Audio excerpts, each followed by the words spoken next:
morning. We are trucking the last load of beans for the year.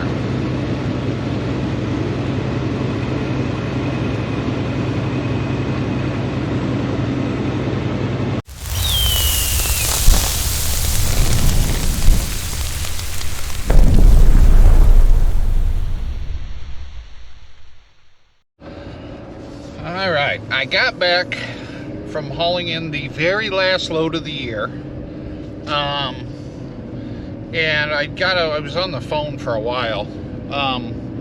They're actually injecting one of our fields today with manure, so I'm going to take you guys over there and show you exactly what they're doing and how they do it.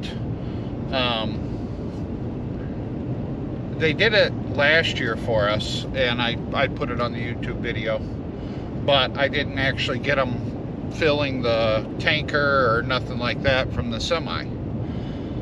So now I'm going to take you guys along and show you how it works.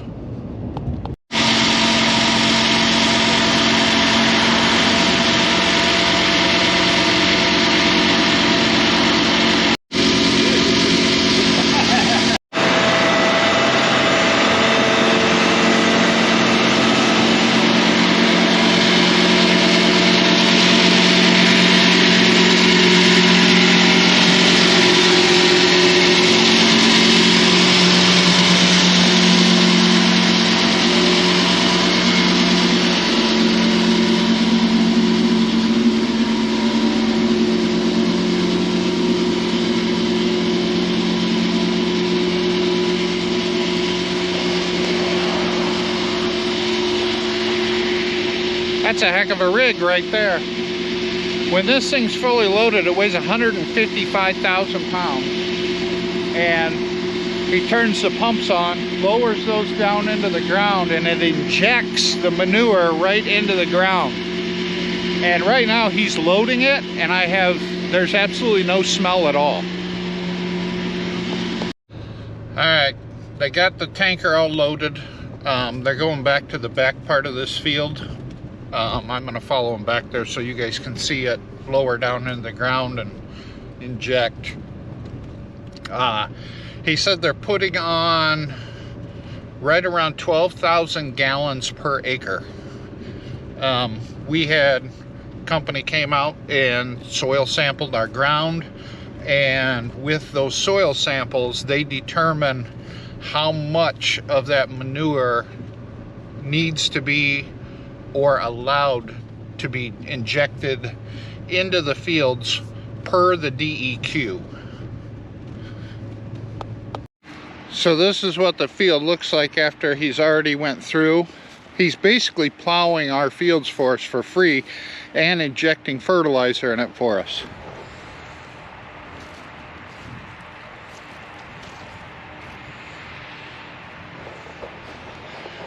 One semi-load did from the edge of the woods to this telephone pole.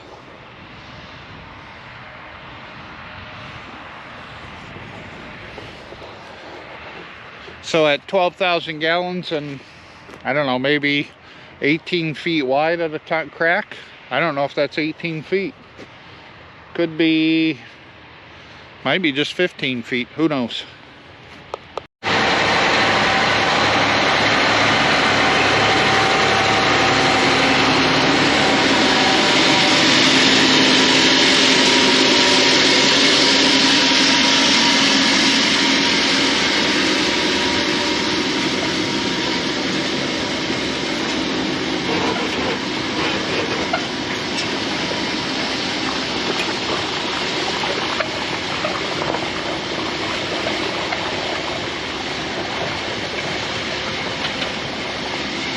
I can actually hear it gurgling.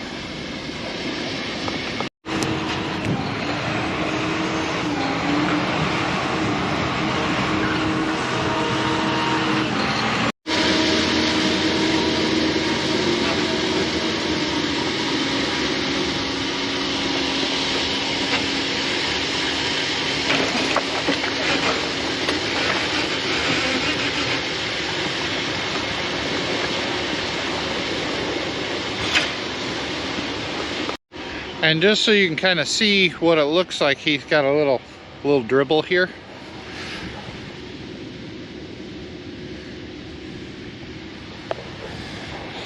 It's black, like it almost looks like tar, but it's actually human waste is what it is.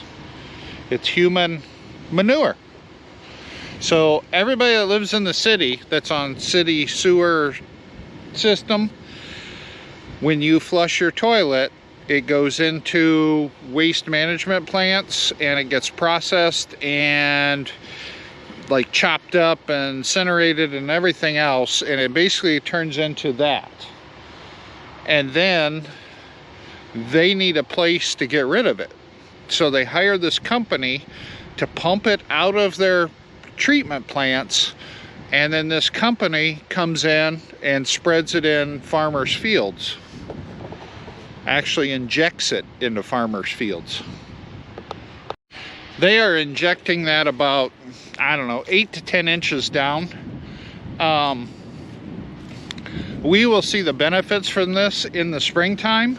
Last year they injected one of our fields in the spring, and we really won't see the benefits to that until probably this coming spring, because they did it in the spring 8 inches down. Well, because they're doing this field, they're actually doing several of our fields, but because they're doing it in the fall, the frost from the winter will actually work its way up to the soil. So we should see benefits from this coming spring by doing it in the fall. You get what I'm saying? All right, it's above 40 degrees now, so I got a combine to wash. I'm about half done power washing the combine, and as you can see, I'm soaking wet and muddy.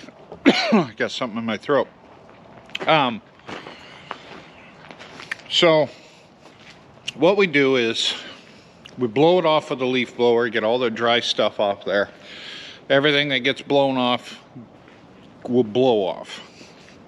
Then I go around and, like the big mud glops and things like that, I remove those by hand out in the field, so I'm not creating a huge mud hole right here at the barn. After I do that, then I go through and power wash the whole combine. Power wash it really good, get all the rest of everything off of it, and then after I power wash it, then I go through with soap, a brush, and just a regular garden hose, and I wet it and I wash it like you normally wash your car. And by doing that, I'm not perfect, so you leave, when I power wash, I leave marks once in a while, you know, where you missed with the power washer. Never fails. There's always 1 or 2 marks somewhere on the machine that I have missed. In fact, I saw a spot back here that I missed with the power washer. Right there. That little spot right there.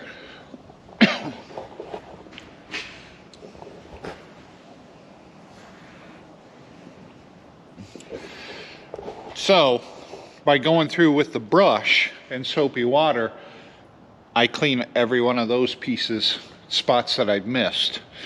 And because the machine is so large, you got to do it off a ladder, and like doing that auger and everything up there, that gets to be a pain in the butt. This is the one job I absolutely hate to do on the farm, is wash the combine, because of the fact that there's so much to clean on it. But I'd much rather do it today when it's 50 degrees versus tomorrow when it's going to be like 35, 40. 5.5 hours later. She's not perfect, but It's clean enough to sit in the barn for the next 11 months collecting dust.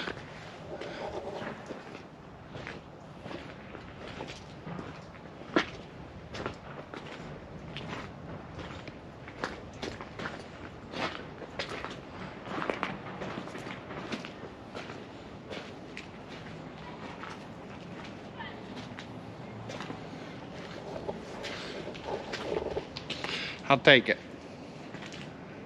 I'll take it. So now